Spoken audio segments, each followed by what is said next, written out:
Well, no, we'd spent all night long making them up. And so stuff had to be hidden in the hotel.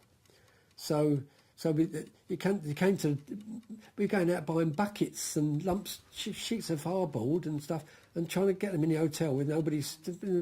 Chambermaid must have, what would they think? There's a load of buckets laying in the room. And so we had to hide things in wardrobes and tuck everything away. And then it came to the night of making everything up, undoing the suitcase. There it is. This is, and it all started to come together. Then we started to remember this was what they're for. Five detonators, 5 this, 5 that, and everything was, and just spent all night long. We bought everything, as I say, making them up and putting them in the carrier bags and getting it all ready, so we could get it out to the car. I think we had 20 minutes to put it down and get away. I think we did two or three dummy runs. So I think we did a final dummy run, if I remember rightly, and then I remember going up to the car park at the station and going, right, okay, 1, 2, 3, put bucket down, blah, blah. Timing and everything. Yeah. Then it's, okay, now we go. Yeah. Then on to the next place. Yeah. So everything was supposed to be in clockwork, wasn't it? Yeah. Really. Yeah, I feel a bit tense that day, I remember. Yeah, I was feeling a bit tense.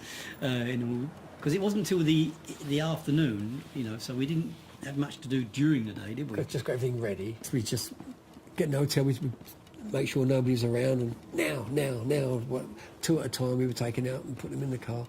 It was a laugh getting it all out when we'd got 5 carrier bags already, 2 hampers. In a mini car, trying to get it into this little car, without being noticed. You're sure that everybody could hear it round you, because it did sound really, really loud. Because they've all to go off at the same time, you start them all ticking at the same time. Going tick, tick, tick, tick, tick, you're ticking away. So your first one you put down, bloody time. All of a sudden, shit. So you're trying to get the last one down really fast. And that was it. We put it inside a great big wicker hamper and padlocked it all up with danger, high explosives, do not touch on it, so that nobody would touch it.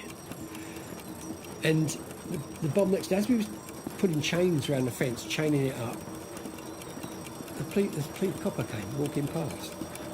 Looked like a great big Boy Scout, to be honest, with short son.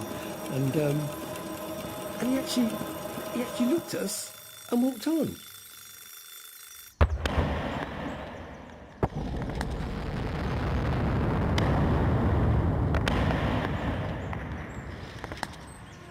And I was just cursing everybody like I did in London when there was a traffic jam. Move! Of course it was us, of course it's chaos. Yeah. Because everything came to standstill because these bombs was going off. Or I say bombs, the buckets all going off and causing chaos. So we wanted to get a glimpse of what was going on. So Tom got out of the car and just left me. And he went back to sea, and I just had to carry on crawling along in the car. And it was Tom that actually came back and said to me, "It's amazing." He said, "It's fantastic. The speech is screaming out. I could hear the speech." He said, and they didn't know what to do. I don't think I felt such euphoria.